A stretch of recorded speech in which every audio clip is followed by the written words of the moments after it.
Diyos na aming Ama, sa gabing ito, itinataas namin ang puso sa banal na pasasalamat, sapagkat ang iyong katapatan ay hindi nakakikilala ng dapit hapon at ang iyong kabutihan ay hindi napapagod sa pag-abot sa amin.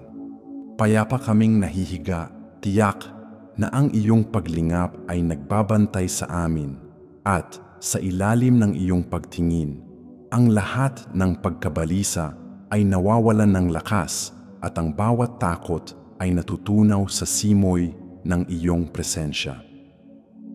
Panginoon, Diyos na makapangyarihan sa lahat, nagpapasalamat kami sapagkat naalaala mo kami nang maramdaman namin kami maliliit, sapagkat iniunat mo ang iyong kamay nang kapusin kami ng lakas, at sapagkat pinalibutan mo ang buhay ng mga pabor na hindi namin karapat-dapat. Tanggapin mo ngayon ang panalangin ito na parang pabangong ibinuhos sa iyong mga paa habang nagtitiwala kaming babalutin ng iyong kapayapaan ang isip at puso hanggang sa dumating ang antok.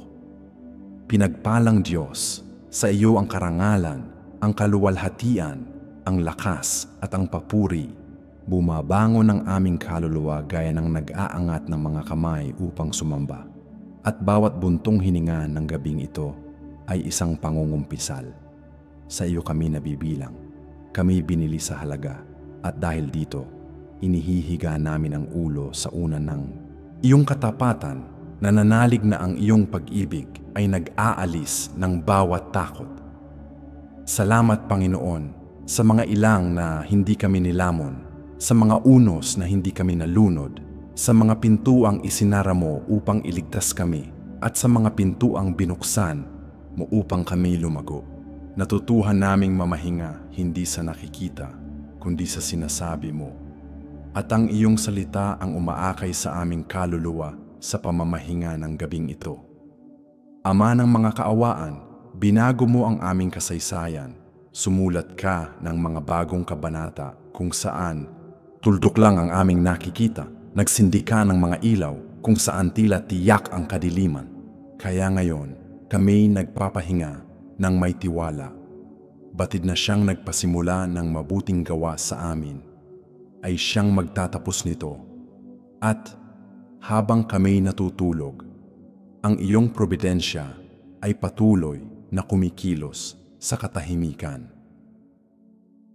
Banal na Diyos, pinapakaaba namin ang puso sa iyong harapan at ipinahahayag ang aming mga kabalisahan, ang aming mga sala, ang aming nagkakalat na mga isip.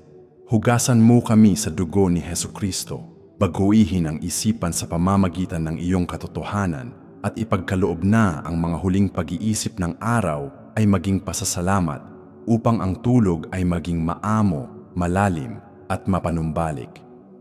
Panginoon naming Pastol, akayin mo kami sa mga tubig ng pamamahinga at sa luntiang pastulan. Kung naging magaspang ang araw, ibuhos mo ang langis sa pagod na ulo.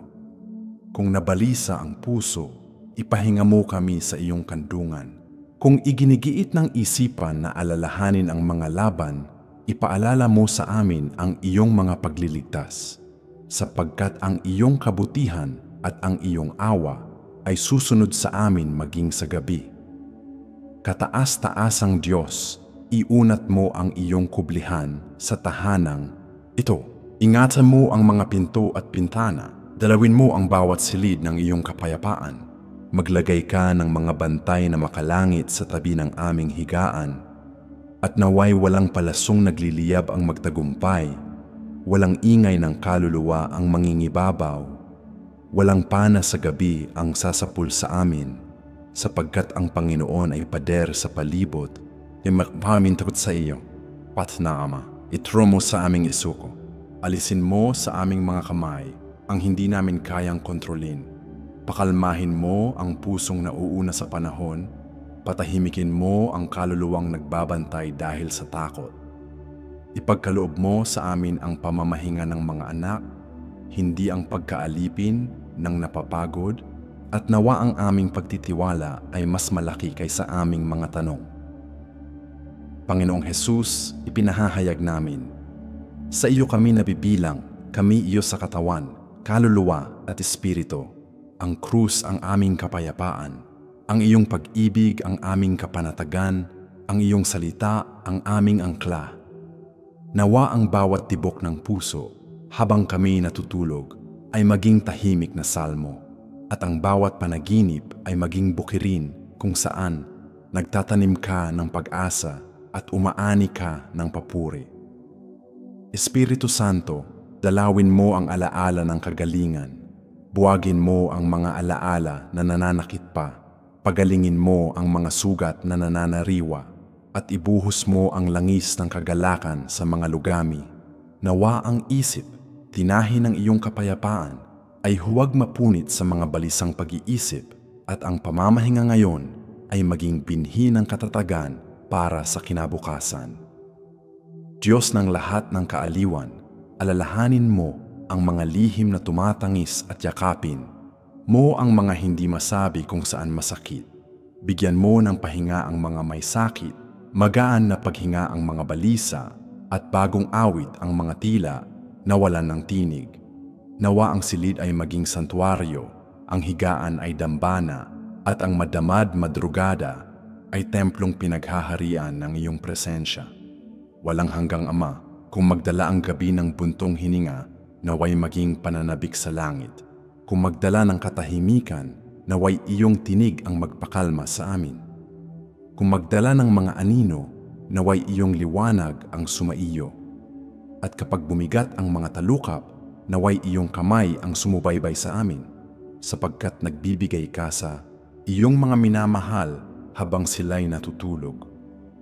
Panginoon, balutan mo kami ng balabal ng iyong katuwiran at ng baluting pananampalataya.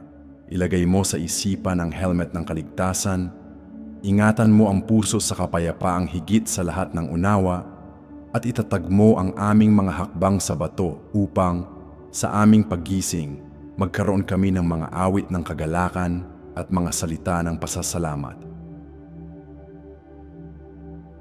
Walang hanggang Ama, itinatangi namin ang aming mga buhay sa iyo, Panginoon, at ang puso sa iyong pamamahinga. Payapa kaming nahihiga, sapagkat ang iyong kamay ang nagpapatatag sa unan ng aming pag-asa, at ang iyong salita ang nagiging bantay sa mga tarangkahan ng kaluluwa, na nagbibigay sa amin ng tiyak na pamamahinga sa ilalim ng iyong pagbabantay.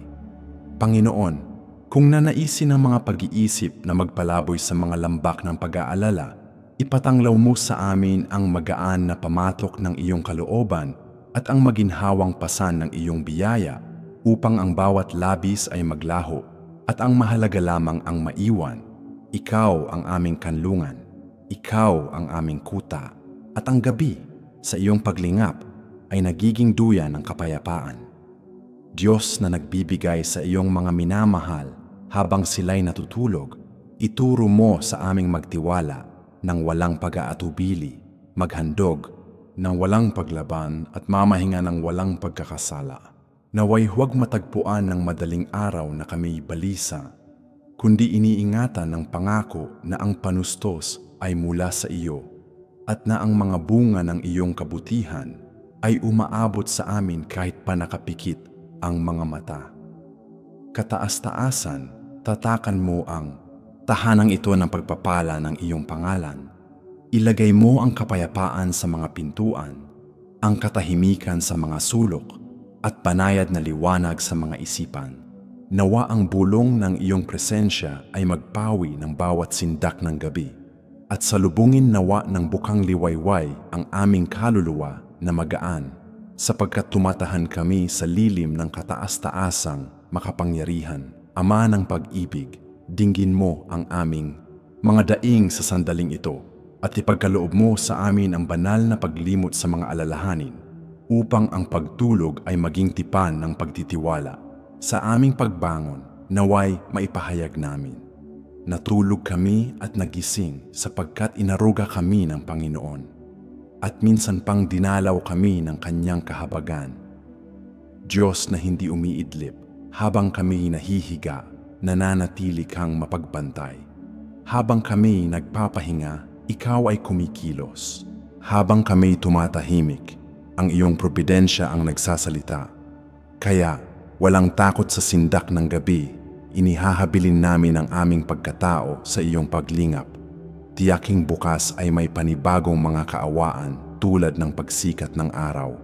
Kung nahipo, ng panalangin ito ang puso, ipamahagi ito sa nangangailangan ng kapayapaan sa pagtulog upang higit pang mga tahanan ang madalaw ng presensya ng kataas-taasan. Manatiling kasama namin sa gawaing pananalangin at pag-asa at isulat ang pangalan upang aming ipanalangin. Iniiwan din ang mga kahilingan at mga patotoo ng nagawa na ng Panginoon sa buhay. Pag-isahin natin ang mga tinig at mga puso, binubuo ang isang dambana ng daing na hindi namamatay sa madaling araw, kundi nagiging anunsyo ng bagong bukang liwayway sa Diyos. Pagpalain ka ni Jesus. Amen.